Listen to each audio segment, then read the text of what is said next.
বাংলাদেশের কমিউনিস্ট পার্টির উপদেষ্টা হায়দার আকবর খান রনর দান করা চোখ দুটি গ্রহণ করেছে স্বেচ্ছাসেবী সংগঠন সন্ধানী।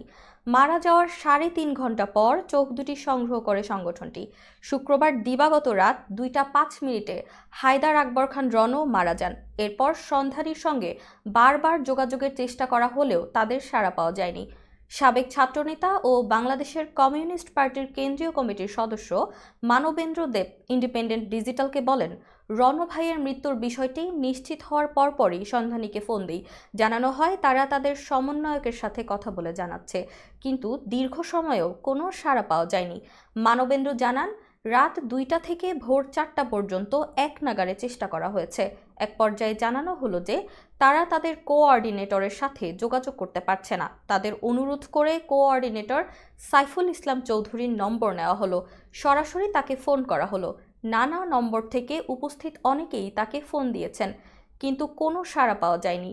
শেষে সন্ধানী ঢাকা মেডিকেল কলেজ শাখায় যোগাযোগ করা হয়। ফোনে কাজ না হওয়ায় সেখানে সশরীরে যাওয়া হয়, কিন্তু কাজ হয়নি। পরে ভোর ৫টার দিকে সংগঠনটি আকবর খান রনর দান করা চোখ দুটি গ্রহণ করে।